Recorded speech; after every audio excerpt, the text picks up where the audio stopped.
Há muito tempo atrás, os seres humanos não conheciam fogo, nem sabiam fiar e não usavam arco e flecha.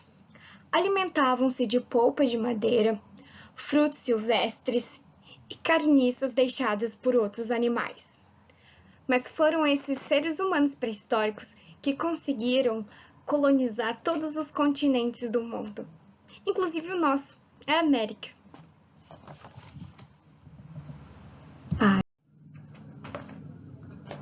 Olá! A aula de hoje é sobre o povoamento da América e os paleolíndios. Quem são os paleolíndios? Como o nome já dá para perceber, são os índios do período pré-histórico. A gente vai discutir como é que eles chegaram aqui. O povoamento da América começou há muito tempo atrás. É difícil de datar quando que começou a ocorrer.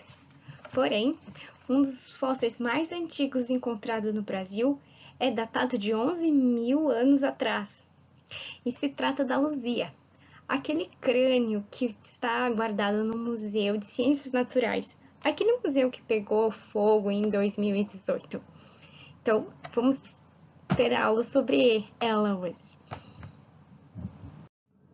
Então, é fato que o ser humano surgiu na África.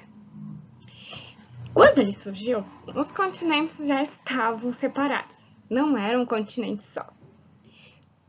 Como, então, que o ser humano ele chegou até a América, se a América ela está banhada por mares em todos os seus lados? Como é que ele chegou? Alguma hipótese?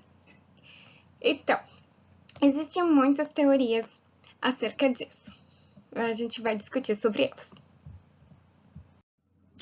Então, o ser humano surgiu há cerca de 6 milhões de anos atrás. As primeiras espécies de hominídeos viveram apenas no continente africano. Aqui viviam, então, todos esses gêneros. O primeiro gênero a conseguir sair do continente africano foi o Homo erectus, justamente porque ele tinha a capacidade de andar ereto, então ele conseguia andar em uma velocidade maior do que seus antepassados e carregava suas crias também. Sendo assim, ele sobrevivia mais, porque como as outras espécies não conseguiam carregar os seus filhos, acabavam sendo mortos pelos outros predadores. Então, o hominídeo, essa espécie essa espécie, então, ela sai para dominar todo mundo. Claro que eles não estavam assim, olha só, chegamos na Europa, chegamos na Ásia. Não, eles só estavam atrás de comida. Então, uma das espécies que chegam aqui na Europa é o Homo sapiens neanderthal. E cerca de 100 mil anos atrás, aconteceu o último período glacial, onde o inverno era muito comprido, tinha cerca de 9 meses de inverno, tipo Caxias, sabe? Mas havia muitos blocos de gelo pela Terra. Não é que a Terra estava toda congelada, mas grande parte do globo terrestre era uma imensa geleira. Isso dificultou muito a vida dos seres humanos naquela época. Então, a comida se acabava, não tinha como coletar frutos, tinha que viver de grandes animais que viviam na época. Os animais eram grandes, assim como os nossos coleguinhas aqui da Era do Gelo. Quanto maior, mais fácil para se proteger do frio. Então, temos a origem da megafauna, o tigre de dente de sabre, o mamute, animais muito grandes, o bisão, e eles migravam para regiões melhores. E o ser humano, ele ia atrás desses animais. E por isso que ele acabou se espalhando pelo globo durante o último período glacial. Então, a teoria mais reconhecida no mundo de como o homem chegou na América é essa que está aparecendo na imagem. Há cerca de 12 mil anos atrás, o Estreito de Bering ele estava congelado. E assim, o ser humano ele conseguiu chegar até esse continente, porque havia uma ponte tá? Não era uma pontinha, era muito gelo, era muito, muito, muito gelo. Então ele conseguiu migrar aqui, ele migrou sem querer, ele não sabia que tinha chegado na América, assim, nem Colombo sabia que tinha chegado na América. Imagine um cara lá 12 mil anos atrás. E da mesma forma, seguindo alimentos, os homens conseguiram chegar até o sul da América. Mas como os historiadores conseguem saber disso? Eles conseguem através de vestígios arqueológicos, escavações, restos de esqueletos, pontas de flecha, pontas de roupa, e até porque o Homo sapiens, ele enterrava os seus mortos, enterra até hoje os seus mortos. Então, esses esqueletos, eles não ficavam para os bichos comer, e a gente encontra os esqueletos do Homo sapiens inteiros, o Homo sapiens neanderthal e o Homo sapiens sapiens. O Homo sapiens sapiens é o único grupo humano, o único hominídeo que conseguiu chegar na América. O Homo neanderthal ocupava mais a Europa. Então, o Homo sapiens sapiens, de uma etnia chamada mongoloide, chega ao nosso continente. Isso é possível ver também até hoje. Se a gente comparar os índios, olha aqui esse índiozinho aqui, ó, ele parece parente com o Jack Chan. E é muito parecido com os caras que vivem lá na Mongólia. Esse aqui é o Gengis Khan, é um filme, tá? Mas esses aí são caras mongóis. E a gente pode ver que existem muitas semelhanças. Ao tom de pele, os olhos puxados, o formato do nariz, a altura, a cor do cabelo, liso, né? Liso, escuro, não tem muitos pelos no corpo, tá? Esse estiozinho aqui tem barba, o índio, esse estilo aqui tem muita barba, o índio não tem tanto. Mas, enfim, dá pra ver que eles são parentes. Isso a genética ela consegue comprovar. Existem estudos que eles conseguem ver a nossa ancestralidade através da genética, da onde que nossos ancestrais surgiram, se é mais parecido com o europeu, mais parecido com o africano. Então, a nossa genética guarda. Então, não é só com escavações arqueológicas, mas sim com estudos genéticos também que conseguem comprovar essa ancestralidade e conseguir ver que o ser humano saiu lá da China, saiu lá do Japão e chegou até a América. No entanto, aconteceu uma grande reviravolta chamada Luzia. Em 1998, um fóssil encontrado em Minas Gerais foi reconstruído por Walter Neves, um brasileiro paleontólogo. Quando ele reconstrói através de estudos genéticos, de computador, do formato do crânio, ele consegue perceber que a Luzia ela tem mais características negroides, ou seja, de pessoas afrodescendentes, né? Ela não é só um afrodescendente, não é que ela é descendente de africanos, não, ela é de um grupo genético chamado negroide. Então, eles reconstruíram isso, deu uma dúvida, como que tem descendentes negroides mais antigos que os mongoloides, que é aqueles que chegaram da China. Então, isso coloca em xeque a teoria sobre o povoamento da América através do Estreito de Bering. A partir disso, então, os historiadores, arqueólogos, paleontólogos tiveram que modificar as suas ideias e chegaram à conclusão, então, que existem muitas rotas de povoamento possíveis. Lembrando que o globo terrestre ele estava durante um período glacial, havia muito gelo, então havia muita possibilidade. Então, haviam pontes de gelo que permitiu que o ser humano pudesse vir, verde e vermelho é melhor, vir por aqui, direto, porque tem aqui, a gente sabe que tem o Polo Norte, também aqui, ou vir por barco direto por aqui, ou chegar, ou então sair daqui vir para cá, ou da Oceania vir direto para cá. Várias teorias. Nada é comprovado hoje. Existem hipóteses, mas nada pode ser comprovado.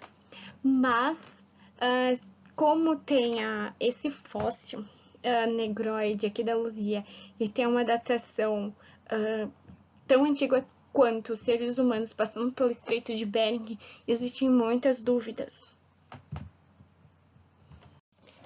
Mas como é que viviam esses primeiros americanos, os paleolíndios? Eles viviam em busca da megafauna. Como eu já estava dizendo antes, a megafauna são animais de grande porte, porque quanto mais largo e mais grossa é sua pele, mais resistência eles têm ao frio, a esse período glacial. O ser humano dependia deles, porque tinha muita carne, tinha gordura, ou seja, energia, tinha a pele para ele se aquecer. E desses animais eles faziam as suas casas, as suas roupas, eles aproveitavam tudo naquela época. Não é como nós, que a gente compra uma coisa e joga quase a metade fora da caixa de plástico. Eles aproveitavam tudo, tudo, tudo mesmo. E como esses animais eles estavam atrás de um lugar mais agradável para viver, então eles seguiam. E foi dessa forma que o ser humano chegou na América. Dos animais da megafauna americana, os mais famosos assim são o mastodonte, o mamute, né, o mamute aqui, né, que tem o filme, e o bisonte. O bisonte, ele também é chamado de bisão, e tem um bisão americano, que ele existe até hoje. Esses outros animais, eles foram extintos com o final do período glacial. No entanto, o bisão, ele não foi extinto. Ele ainda existe, ameaçado de extinção, né, porque caçar um bisão é quase que ganhar um prêmio, mas ele está sendo protegido. Outros animais que existiam, a preguiça gigante, adivinha onde que ela morava? No Brasil, ela é brasileira, preguiça gigante. Nós também temos a onça aqui, né, que ela já começou a surgir há muito tempo atrás, mas temos o tigre de dente de sabre, que é o Cid da Era do Gelo. Mas a preguiça da Era do Gelo era pequenininha, mas na realidade ela era muito grande nessa época.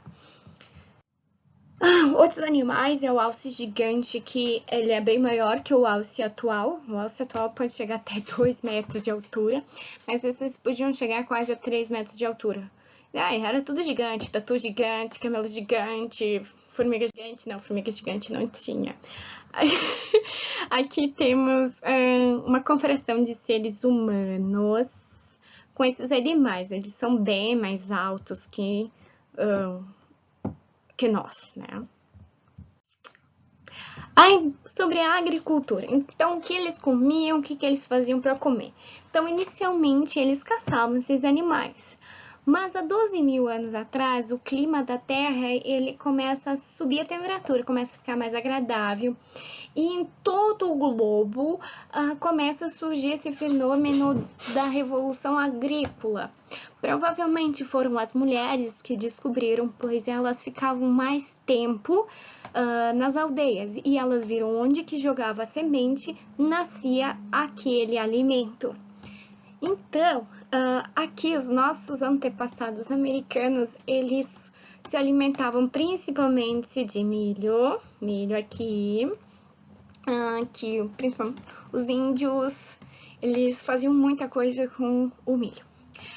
Nós temos também a batata, o tomate, o amendoim, a mandioca, o cacau, o abacate. E os nomes desses alimentos também têm origem na língua antiga. Quem colocou o nome da mandioca de mandioca foram os índios. O nome tomate, abacate, vem dos povos astecas.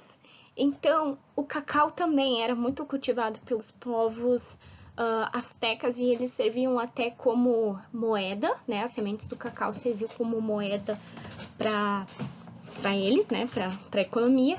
E eles também inventaram o chocolate com o cacau. salve então o povo azteca. E claro, né, tem o feijão, que é super brasileiro.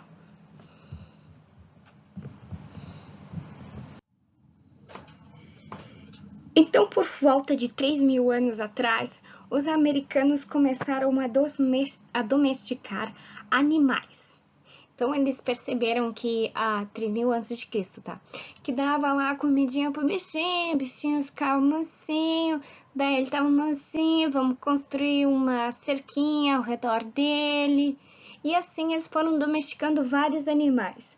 Os animais mais domesticados pelos americanos estão a alpaca, a lhama, também temos o peru, sabe peru que o cara dos Estados Unidos gostam de comer na ação de graça? Pois então, esse peru, ele foi domesticado pelos primeiros americanos. Mas, prof, como é que você sabe de tudo isso? Como é que quem escreveu o livro didático sabe tudo disso? Você tava lá? Não, eu não tava, eu só tenho 32 anos, né? Eu não tenho como saber. Mal sei como é que acabou as Torres Gêmeas. Como eu já disse antes, existem fontes históricas, restos de esqueletos, de arco e flecha, de lanças, de pedra, de fogueira, de roupa.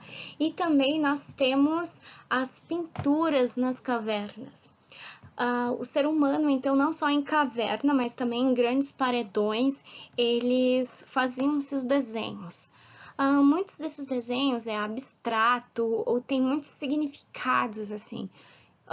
Como que não era tão fácil para eles desenharem, então eles vão escrever algo que tem muito significado para eles, às vezes um significado religioso, porque é muito difícil fazer essa tinta. E eles faziam esses desenhos em lugares que é muito difícil a gente alcançar. Um dos lugares, por exemplo, que a gente pode ver nas praias de Florianópolis, na praia de Santinho, nós conseguimos ver. Também é possível ver várias oficinas líticas em Garopaba. Nessa região ali perto de Florianópolis tem várias. E tem algumas que a gente é muito difícil acesso, tá? Porque daí tem o ser humano atual que querendo fazer a arte rupestre em cima da arte rupestre, então é um pouco escondido. Mas eles faziam em lugares muito difíceis, era muito difícil fazer essa tinta, é muito difícil. Então, esses desenhos têm muito significado, tá? E eles também nos dizem muito sobre eles. Por exemplo, aqui a gente vê o ser humaninho aqui, ó, bem pequenininho. E a caça, ela é muito grande. Isso dá pra gente perceber, eles precisavam de muitas pessoas e essa caça, ela é maior, ou seja, ela é mais difícil, ela é mais perigosa, ela é mais forte. Então, por isso, geralmente, os animais, eles são representados maior que o ser humano. Então, a gente já vê como é que eles se sentiam diante da caça. Era uma verdadeira aventura. Aqui tem outros exemplos de sítios arqueológicos no Brasil e no mundo, tá? Então, o arqueólogo e o paleontólogo, eles trabalham junto nessas escavações e com muito cuidado, que nem a gente pode ver aqui nas imagens, eles vão escavando para não estragar, porque é uma coisa que tem centenas de anos, né? E o ser humano americano, principalmente aqui da região de Santa Catarina, eles faziam os sambaquis, claro, eles não estavam fazendo de propósito, né? Eles tinham um lugar que eles deixavam seus restos, seus dejetos.